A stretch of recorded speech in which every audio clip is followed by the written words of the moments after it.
When I look at the Eagles roster, I think to myself, there are two guys that gotta go.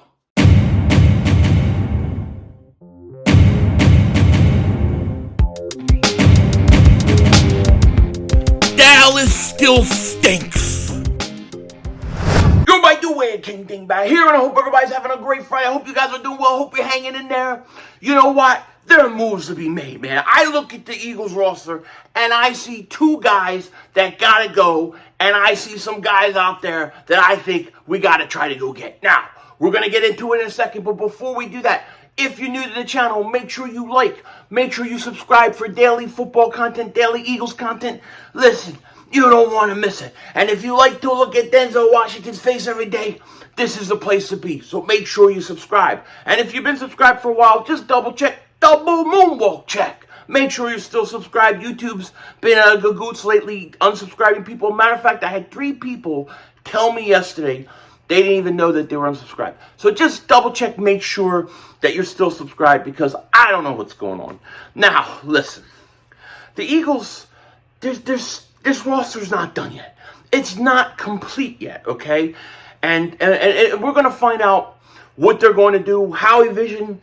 You know, we're all just living in it. He's got plans. I still think he has some plans and some things left to go. But it's going to be interesting. We did have a little bit of news today, slight news.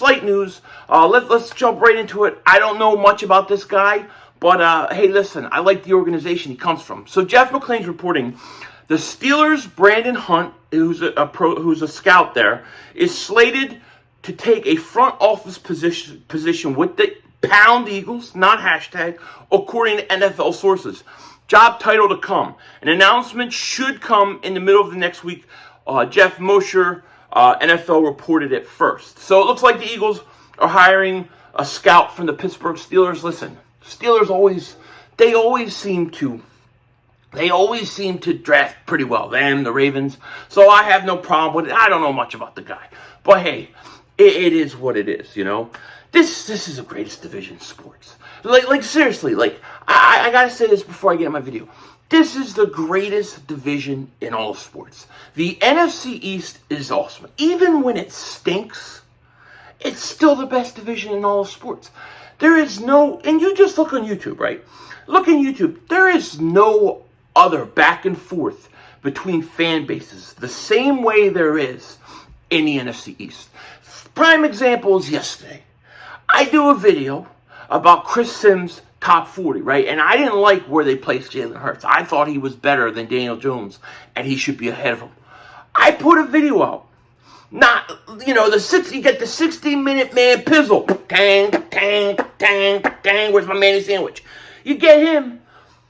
He claims to be a 60-minute man. The guy puts out a video literally 2 minutes after I released mine, countering the argument about Jalen Hurts being better than Daniel Jones. He's all pissed off, calling me out, all that stuff. I'm your Huckleberry. That's all I have to say to him. And then my man Bad Dog, right? You never know what Bad Dog's up to. He works for NASA. Trickery. But he runs within an hour, puts up a response.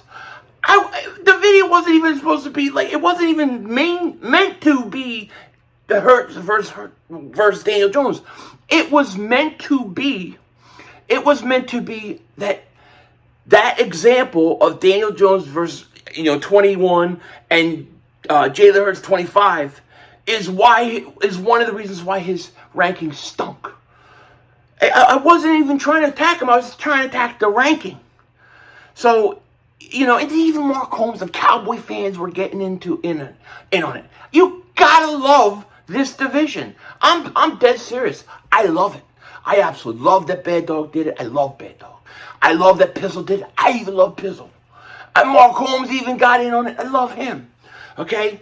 I'm sure there was other people that got involved in it too. But this is why this is the greatest division in all sports. And the fan base is a big part of that. You say something, no matter how bad a guy is, if he plays on your team, you're coming at him, And for the record, I'm going to say this.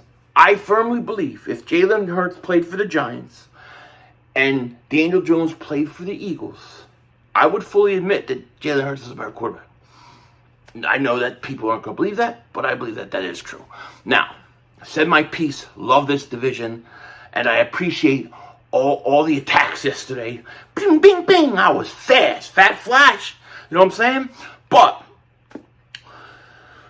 the Eagles, the team who I think right now is the best team in this division, that should win this division, okay?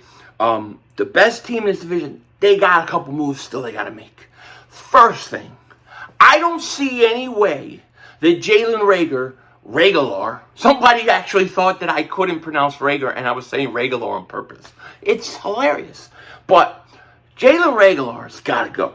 I look at this guy and I think, how is he going to be on this roster when week 1 comes? Like, what are we gonna have him? Our 5th wide receiver, a 1st-round pick. What, 2 years ago? He's going in his 3rd season.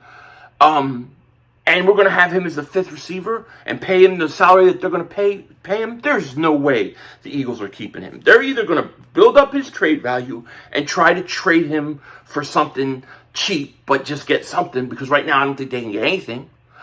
Or they're going to flat out cut him. Now, what I would do is I would call Baltimore, and I would say, listen, you had some interest on some level of Reagor. You were talking about Chuck Clark. Let's try to get a deal done. And I would try to make a move for Chuck Clark if I could. And I think this would be hard to do. I actually think this would be harder to do than my next example. But I would still try to do it. Like, seriously. Like, I still would try to do it, okay? But it is what it is. I don't see any way Jalen Reagor is on this team next year. That's just the truth. Second, Andre Dillard needs to get traded. Now, I've been thinking a lot about this one, okay, because having a good backup left tackle is very important. It's very hard to do, but it could be very important. If Jordan Mailata was to go down, you could plug Andre Dillard right in there, and I think you have a quality starter in the NFL at left tackle. If Andre Dillard had the ability to play right tackle and you could move him, I would say do not trade him. I would say do not trade him and pick up his option. The Eagles didn't pick up his option. But the truth is he only really can play left tackle.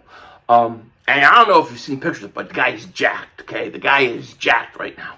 So I think Andre Dillard still can start in this league. I still think he could be a quality left tackle. I would call up Cincinnati. I would call Cincinnati right away, and I would say, hey, yo, Bengals, you need to protect your franchise quarterback, Burrow. He was hurt his rookie year. He took a lot of shots, a lot of punishment last year at times.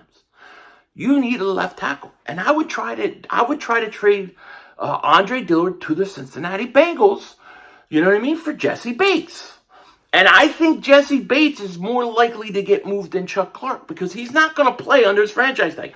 What is Cincinnati going to do? Let him sit out? They're really going to want to waste the time and sit out? Trade him. You might as well get something for him. You know, back in my days growing up, back even a few years ago, if a guy held out, teams would fight on it, okay? Teams would fight them on it, let them hold out, let them sit out. It could get ugly. Nowadays, things have changed. When players don't want to be there, or they don't want to, or you don't want to pay them, and they're not happy, teams are more like, I'm not keeping this guy. I'm gonna let him go. You know, he don't want to be here. What's the point? So if Jessie Bates is really determined to not play under his franchise tag, the Bengals are going to shop him at some point.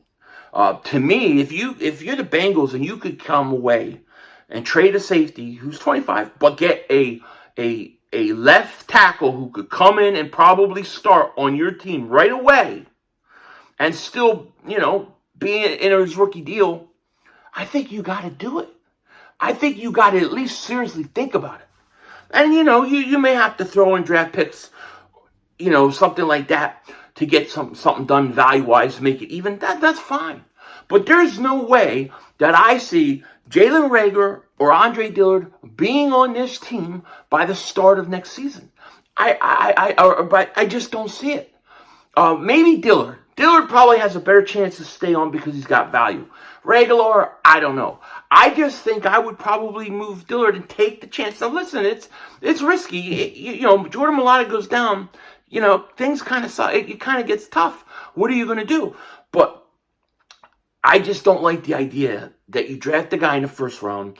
He could start on another team, and you're not going to pick up his contract, and you're basically going to let him walk if you don't do something about it. Okay, so to me, I would take the chance and trade, and hopefully I could get somebody else to fill in that left tackle. I think there are guys on this team that could step up and do a fair job if something was to happen to Jordan Mailata. God hope nothing does, but I think you take the chance and you try to get a quality safety. If they could trade Dillard and somehow got Jessie Bates a safety back, I think you got to do it. Once again, if you guys haven't, make sure to like, make sure to subscribe. Love you guys so much. Have a wonderful, happy holiday weekend. I will be streaming Philly Shakedown podcast on my channel tomorrow night. That will be live. I might be live. There's a good chance I'll be live during the day Saturday as well as during the day Sunday. So look for those. With that said, take care. Talk to you later. Don't be a dingbat. It's how we vision. We're all just living in it.